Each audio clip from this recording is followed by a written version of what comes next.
Alright guys, welcome back to, I believe it is now episode 12 of Tank Chats. Today we are taking a look at the M42A1, nicknamed the Duster, a air defense artillery or anti-aircraft tank, quote-unquote, self-propelled anti-air piece. So that's what today's video is going to tackle into. I'm going to get the shout outs out to you guys. So development of this vehicle first started in late 1952. These did not make it in time to get to Korea. These were planned to phase out some of the other anti-aircraft guns they had in the Korean War theater.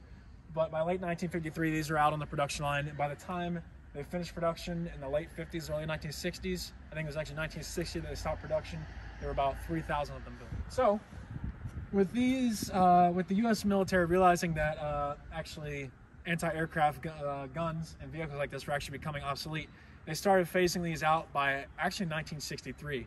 They never even saw action in the Korean War. I mean, they were on border security and stuff like that for the Cold War, but they didn't see much action. But what ended up happening, as you guys may know, in a little year called 1965, something in Vietnam happened.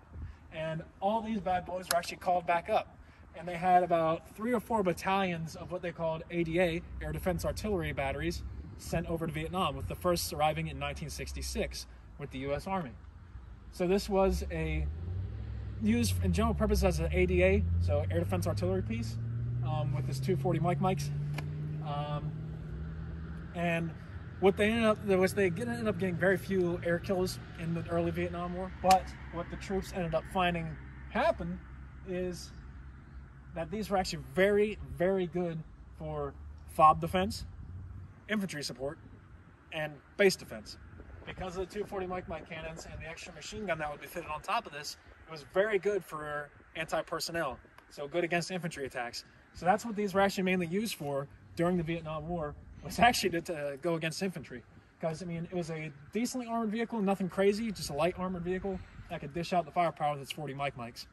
So the last battery of these tanks were phased out in 1971 after Vietnam was coming to a close. And then they were dished off to the National Guard until 1988, where this platform was fully retired.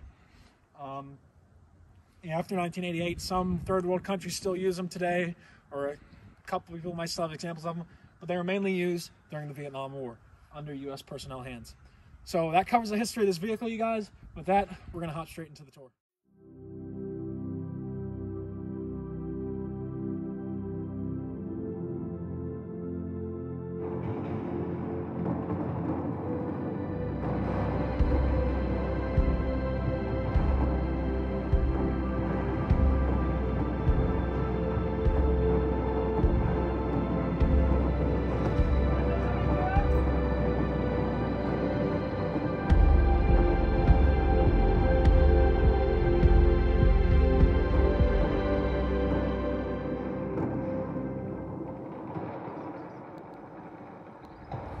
Alright, so hopping right into the tour of this vehicle, you guys. Obviously, you got the bush guards here. You got your front marker lights, so you got the blackout lights and your regular drive lights. You got your primary hatch here that actually be used to access like the power pack and the inside of the vehicle. You have your 2 crew member hatches here. So this one I'm a little less familiar with, but I think this would most likely be your driver right here. This would be like a radio operator slash, I guess this would just be a radar operator down here. You see you got your towing lugs here. You can see the cast bolts on the front of where this hatch will be opened up. And you also have extra drive lights here on the side. Not sure what the extra drive lights are for, but you have these off to the side here as well on the fenders. And this, which I didn't mention earlier, but this vehicle is actually based off the M41 Walker Bulldog chassis. So you can see some similarities when we're going through the tour of how this relates to the Walker Bulldog. You got your track links right here. Just your standard track links. Not much else to say. You got 25 millimeters of armor. Nothing too crazy protecting it, so about like half an inch of armor. Nothing crazy. But with that, that's pretty much does it for the front vehicle, guys. We'll hop up to the turret. We'll get more into the tour. All right, guys. So hopping up onto the turret here. So obviously, you're going to see the 2 main armaments of this vehicle are the M42A1 40 mic cannons. So those are 2 40 millimeter anti-aircraft guns that were used in the turret here. You actually see this is a great example of the inside of the turret right here. So what we got back here, I believe this is a radio antenna mount right here. Over there would be a mount for your machine gun. Usually it'd have like an M60 or an M1919A4, a later variant of the M1919 machine gun used in World War II. And you'd have a crew of 3 up in here. So you would have, you can see actually, if you want to get a shot of that, where the crew members would sit. That's where their chairs would be. And how they would load this is basically right here, they would have stripper clips of 40 mic rounds that would feed down into it and would fire the gun. So that's how they use it for direct infantry support roles. And with that, that's how, so you can see it. You gotta feed the ammo in right here. That's how it gets fed down. And you can see how the take a shot out, get a shot of that.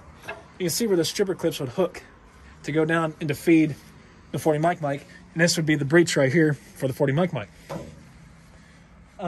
So I would say, I think you would have your gunner, a loader, and then the commander of the vehicle would be in here.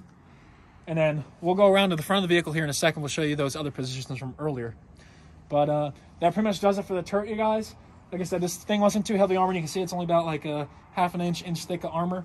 But this is where the main source of the crew would be up here in this turret. So pretty fascinating, pretty interesting turret, if you even want to call it that, because it could do 360 degrees rotation. And it's got your gun shield here. And it's pretty new. It's a pretty cool example of this pretty good condition of this vehicle. So we'll swing around in the front here.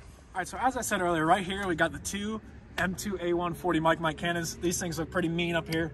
You can see I got my hand on it.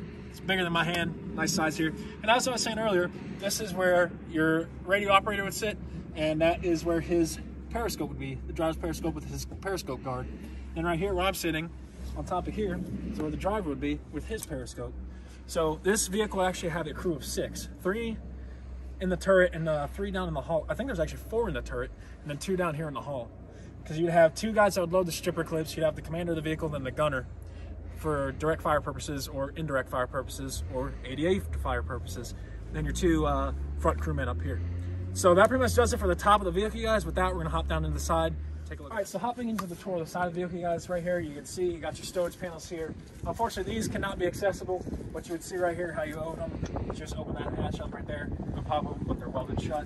You have your track links right here, just your standard tracks. You have a torsion bar suspension system, just like on the Walker Bulldog and the Chaffee, because these vehicles all developed from the Chaffee and the Walker Bulldog. That's how this one was created.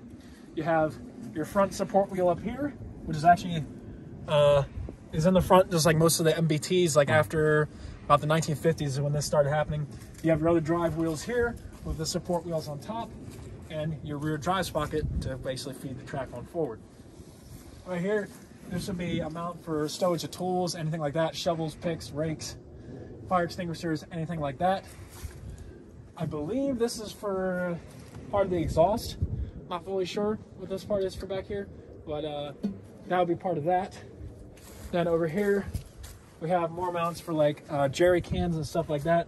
You would put other tools and equipment there that you would want. And of course, they can put anything they want on to the side of the vehicle where these little hooks are. Right where those are. Up there, as we said earlier, I believe that is a mount for the machine gun. That's where the machine gun would go, and the back would be where your radio antenna would be. So with that pretty much covers the side of the vehicle, you guys. We're going to jump onto the other side of the vehicle where the panels are actually open. We're going to show you. As hopping around to the other side, you can see an example with panels open here. This is what would be inside. So you could store extra ammo in here, extra equipment. You actually see like a tray right here to hold other equipment and materials and stuff like that. So like they would probably have ammo, extra barrels, extra whatever they wanted to put in here, they could put in here for the storage boxes. And when we go around to the back, we'll show you that this is actually for the exhaust. You'll see like 4 different exhaust points. So this is part of that. You see another mount on this side for tools and equipment. With that, I just want to show you guys an example of the open side. With that, we'll get into the back of the vehicle. All right, hopping into the back of the vehicle, you guys, the final part. So obviously down here, you can see your tail lights. Those are your reverse lights, your tail lights. Up here will be your blackout marker lights. And as I predicted earlier, those cylinder pieces would be for exhaust. There's actually a lot of spaces for exhaust ports here. You can see here, there, everywhere, places for exhaust ports. Right here is your back engine deck. You got extra tow hooks, tow pintles, and you can see obviously the back of the turret where the comm equipment would be, your tow hooks, your extra towing bars, and there's actually a really old little lock on here. Just for access. So all these would open up for access to the engine, but The engine was a 6-cylinder gasoline turbine engine, air-cooled. And if the cameraman wants to get a shot of it, there's actually an open panel up here where you can see a little bit of the engine.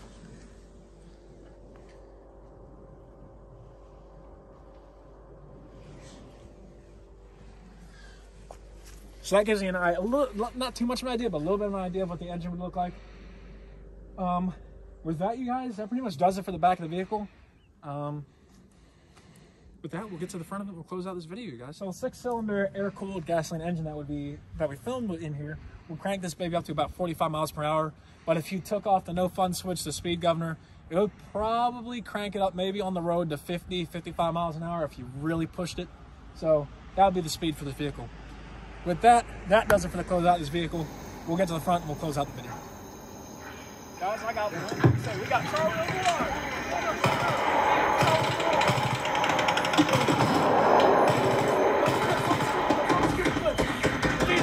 Let's go! Guys, thank you for tuning in to episode 12 of Tank Chats. We thank you for tuning in. We hope you guys enjoyed the video. This has been episode 12. We love you guys. We'll see you in the next one. Peace.